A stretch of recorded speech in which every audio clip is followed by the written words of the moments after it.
لا الہ الا اللہ لا الہ الا اللہ لا الہ الا نحمده ونصلي ونسلم على رسوله الكريم أما بعد فأعوذ بالله من الشيطان الرجيم بسم الله الرحمن الرحيم إن الدين عند الله الإسلام صدق الله العظيم مولاي صل وسلم دائما أبدا على حبيبك خير الخلق كلهم محمد سيد الكونين والثقلين والفريقين من عرب ومن عجم يا رب بالمصطفى بلغ مقاصدنا واغفر لنا ما مضى يا واسع الكرم. حمد و ثنا کے بعد واجب القدر واجب الاحترام اساتذہ کرام، میرے ہم مکتب ساتھیوں اور دیگر سامعین و حاضرین، السلام علیکم ورحمۃ اللہ وبرکاتہ. اللہ رب العزت کا کروڑہا شکر ہے کہ اس مالک لم یزل نے ہمیں ایک مرتبہ پھر ماہ ربیع النور کی یہ بابرکت ساعت نصیب فرمائی. محتشم حضرات، جب حضور اس دنیا میں تشریف لائے اور آسمان وجود پر آفتاب نبوت جلوہ آرا ہوا تو کونین انوار ربانی سے جگمگا اٹھے. جب حضور اس دنیا میں تشریف لائے تو کفر و دلالت کی اتھاہ گہرائیوں میں سسکتی ہوئی انسانیت کو قرار آیا. آدمیت کے بے جان لاشے میں زندگی کی روح انگڑائیاں لینے لگی، شرافت کے پھول مہکنے لگے، خزاں بہار بن گئی، ظلمتیں نور کے سانچوں میں ڈل گئی اور سارا عالم توحید کے روح پرور نغمات سے گونجنے لگا. سامعین محترم، یہ عظیم نعمت جو اللہ رب العزت نے کل انسانیت پر حضور کی بعثت کی صورت میں کی، آج میں اور آپ اس عظیم نعمت اور احسان کا شکر بجا لانے کے لیے جمع ہوئے ہیں. اللہ رب العزت ہم تمام کا جمع ہونا اور ذکر خیر کرنا اپنی بارگاہ میں قبول و منظور فرمائے. محتشم حضرات، آج جس عنوان پر مجھے گفتگو کرنے کا موقع ملا وہ ہے مذہب، سیاست اور ملکی حالات. محتشم حضرات، اسلام دین فطرت ہے.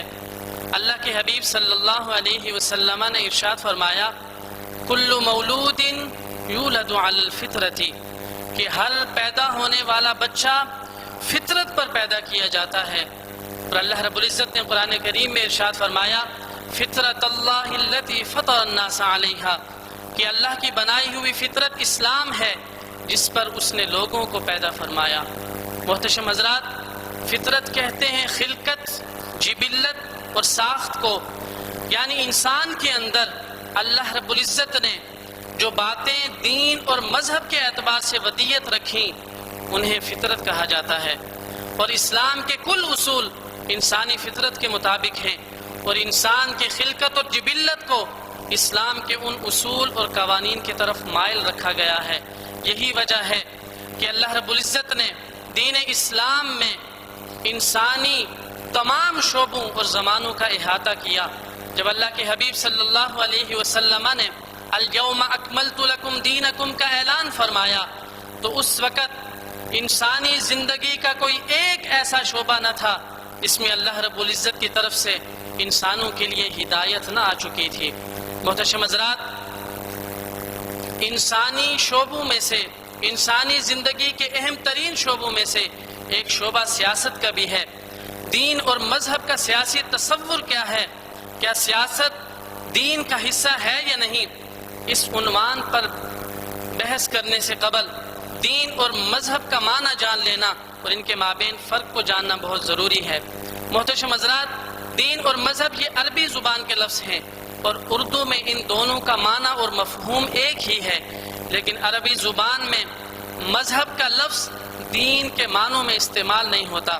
جیسے کہ قرآن کریم کی متعدد آیات میں دین کا لفظ تو ذکر کیا گیا اسلام کے لیے، لیکن مذہب کا لفظ نہیں آیا.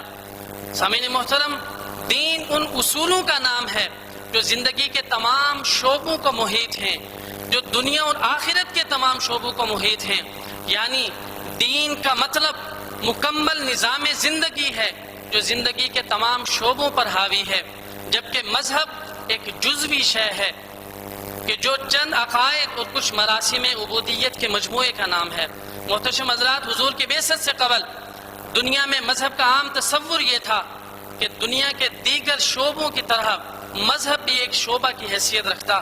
اگر ان میں کوئی شخص نجات کے بلند و بالا مراتب کو چاہتا تو اس کے لیے ضروری ہو جاتا کہ وہ دنیا کے باقی شعبوں سے کٹ کر صرف اسی ایک شعبے کا ہو جائے، اور اگر کوئی نجات کے بلند و بالا مراتب کو نہ چاہتا بلکہ فقط نجات چاہتا تو اس کے لیے اتنا ضروری تھا کہ وہ اپنے دنیاوی معاملات کے ساتھ مذہب کے اس ضمیمہ کو ملائے رکھے۔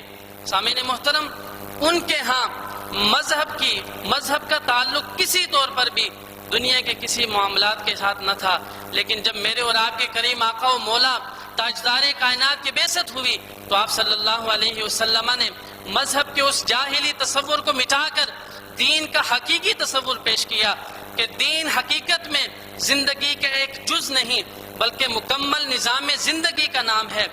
دین زندگی کی روح اور اس کی قوت محرکہ ہے، اس کی نظر و فکر اور فہم و شعور ہے۔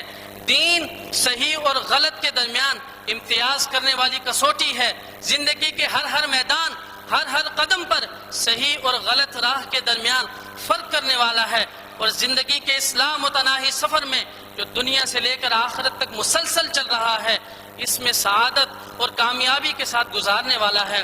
یہی وجہ ہے کہ اسلام وہ واحد دین ہے کہ جو اپنے ماننے والوں سے ہر قدم پر یہ مطالبہ کرتا ہے کہ وہ اللہ رب العزت کی طرف سے نازل کردہ ہدایت اور احکامات کو غور و فکر اور تحقیق کرنے کے بعد اپنائیں۔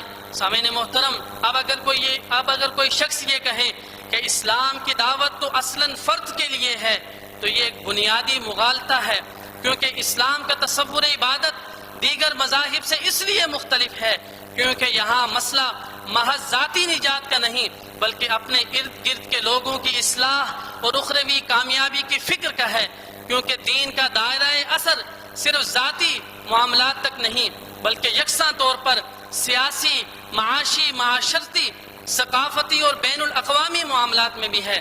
سامعین محترم، یہی وجہ ہے کہ اسلام کا مطالبہ ہے کہ زندگی کے تمام شعبوں میں اللہ رب العزت کی حاکمیت اور اس کے حتمی اقتدار کو نافذ کیا جائے۔ اب ذرا سوچئے کہ یہ کیسے ممکن ہو سکتا ہے کہ اسلام فرد کا تو دین ہو لیکن جس نظام سیاست میں وہ رہے وہ مشرکانہ، جاہلانہ یا مادہ پرست ہو۔ یہ کیسے ممکن ہو سکتا ہے کہ مسجد میں تو اللہ رب العزت اعلیٰ، اعظم اور اکبر ہو لیکن پارلیمنٹ میں پارلیمان اعلیٰ، اعظم اور اکبر بن جائیں اور وہ یہ طے کریں کہ اسلام کے کس اصول کو ماننا اور نافذ کرنا ہے اور کس اصول کو نظر انداز کرنا ہے۔ محتشم حضرات، یہ کیسے ممکن ہو سکتا ہے کہ مسجد میں تو اللہ رب العزت سجدے کا مستحق ٹھہرے اور اس کی حاکمیت کو تسلیم کیا جائے لیکن مسجد سے باہر حاکمیت کے حقدار کوئی اور بن بیٹھے اور یہ نام نہاد ثقافتی دنیا تہذیب کا معیار بن جائے؟ یہ ہرگز ممکن نہیں کہ ہم اسلام کو ایک اخلاقی تخیل کے تو برقرار رکھیں لیکن اس اسلام کے نظام سیاست کو چھوڑ کر ان قومی نظامات کو نافذ کریں، ان قومی نظامات کو اختیار کریں جن میں مذہب کی مداخلت کا کوئی امکان نہیں۔ سامعین محترم، یاد رکھیے کہ دین اور مذہب یہ لازم ملزوم ہیں۔ سامعین محترم، دین اور سیاست یہ لازم ملزوم ہیں۔ ایک کو ترک کرنے سے دوسرے کا ترک لازم آئے گا، کیونکہ دین کا معنی ہی یہ ہے کہ وہ نظام جو غالب ہو، اور اگر دین کو سیاست سے الگ کر دیا جائے تو دین کبھی غالب نہیں ہو سکتا بلکہ مذہب کے اس مختصر سے تصور میں بند ہو کر رہ جائے گا۔ اور اسی طرح اگر اقتدار کی طاقت اور قوت کو دین کی پابندیوں سے آزاد کر دیا جائے تو یہ ہلاک کر دینے والے زہر سے بھی زیادہ خطرناک ہے، اور اگر اسی طاقت اور قوت کو دین کی پابندیوں کے زیر سایہ کر دیا جائے تو سامعین محترم یہ ہر زہر کا تریاق ہے۔ علامہ اقبال فرماتے ہیں، لا دین ہو تو ہے زہر ہلا ہل سے بھی بڑھ کر، ہو دین کی حفاظت میں تو ہر زہر کا تریاق۔ سامعین محترم، پاکستان اسلام کے نام پر آزاد کیا گیا، لیکن 74 برس گزر جانے کے باوجود اس میں اسلامی نظام کو مکمل طور پر نافذ نہیں کیا جا سکا۔ یہ اس وجہ سے تھا کہ مغرب کا ایک اصول آڑے آتا ہے، اور وہ اصول کیا ہے کہ مغرب میں مذہب کو سیاست سے الگ رکھ دیا گیا۔ ان کے ہاں یہ اصول بنا دیا گیا کہ سیاست کا مذہب سے کسی قسم کا کوئی تعلق نہیں۔ یاد رکھیے، اگر ہم مذہب کو آج نجی معاملہ سمجھ لیں تو پھر اسلام کا بھی اخلاقی اور سیاسی نصب العین کی حیثیت سے وہی حشر ہوگا جو مسیحیت کا ہوا مغرب میں۔ سامعین محترم، میں اپنی گفتگو کا اختتام اس شعر کے ساتھ کرنا چاہوں گا کہ جلال بادشاہی ہو کہ جمہوری تماشا ہو، جلال بادشاہی ہو کہ جمہوری تماشا ہو، جدا ہو دین سیاست سے تو رہ جاتی ہے چنگیزی۔ وآخر دعوانا ان الحمدللہ رب العالمین۔ سیر گلشن کون دیکھے، دشت طیبہ چھوڑ کر